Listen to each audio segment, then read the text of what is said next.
Hey guys, this is your favorite neighborhood gambler, Moss Money. Thanks for clicking on my video.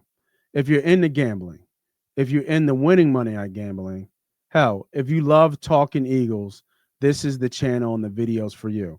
So go ahead, hit that subscribe button, hit that like button, tell a friend to tell a friend, and enjoy the shows. Big fella, Mekhi Becton. Um, there's a lot of conversation in the air. Guarded via PFF, 20th out of 77 guard, 101, I'm sorry, over 1,100 snaps. I mean, Jeff Stoutland University, baby, did his thing with this guy. They did some other kind of the combine where you saw Becton and you see why he was a top, top six pick, if I remember correctly, for the Jets. Top 10. He ran what did he run? I think he ran a sub 5.40. And I'm talking about 370, 6'8". Like that's a big boy moving. You know what I mean? I don't care if it's straight side to side. A little slow, obviously, a little high back in those days. I mean, but he's 6'8". So oh man. For me, I'm gonna surprise you here, man. I'm gonna say go. Yeah. Yeah, I'm gonna say go. I think he's gonna want to get paid. I think he thinks that he has what it takes now to go play. I think let's remember, and Steen is way above Trevor Keegan. They still really like Tyler Steen.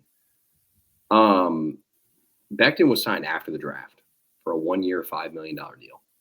Right. So Becton tested his market once. And could he test it again? I mean, I think he will. Yeah. I think he wants to see what his value is. I think he's one of the guys that Howie leaves with a slip that just says, if you don't get what you want, this is what we got. And ballpark, what is that? What is what we got? I'm thinking like 3 for 45. This is where things get kinky. Okay. Cam Jurgens is due to get paid. He's going to get a fat extension that should put him within the top 5 of centers paid this year. You can book it. Unfortunately, we can't bet on stuff like that. Yeah. So that's in what, the 15 million. You'd have to look at like Creed, Frank Ragnow. I don't have it pulled up at the moment, but yeah, within the Creed, Frank Ragnow. I mean, he'd be in the top 5. They would put him up there. Yeah. Which he is well deserved. I mean, Jurgens had a fantastic year. He played through a back injury in the Super Bowl. I mean, he did what was asked of him. Surgery doesn't deter the contract. No. Okay, he's getting paid.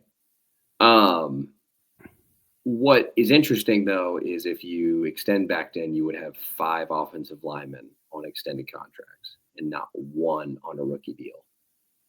And I think that's where Tyler Steen comes in on the last year of his rookie deal, to come in and play at right guard with the fact that he is going to be right guard. Yeah, you can pay Becton with that money, but the philosophy of having 5 offensive linemen on second contracts or third contracts does not make any sense. That's not the right way to do it. Can you go a little bit deeper and explain why that philosophy does not work? This should be pretty elementary.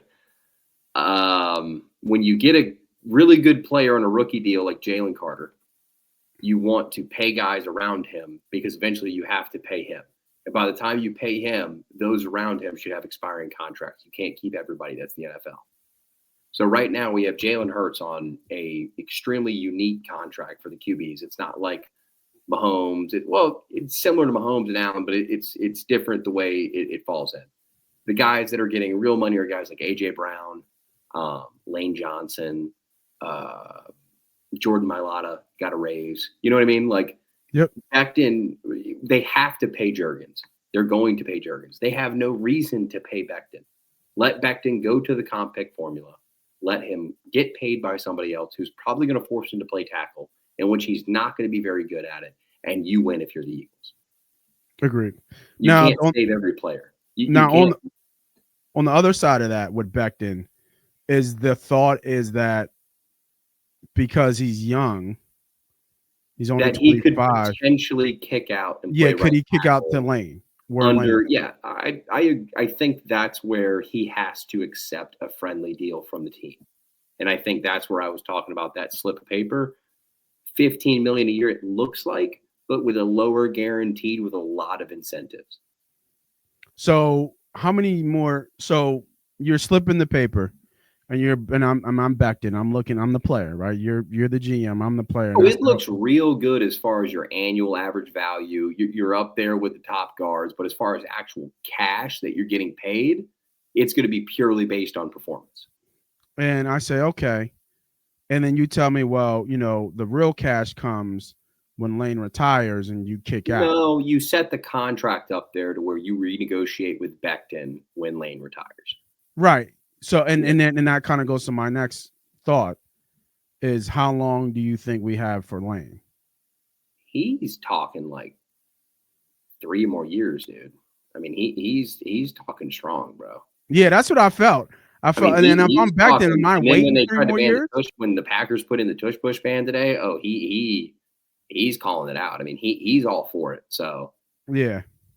I mean, I think that your first round pick this year is more looking to the future at offensive line than Mekhi Becton is, and I'll leave it at that. Okay. Okay. So we're stay or go. I'm going go. Okay. I'm with you.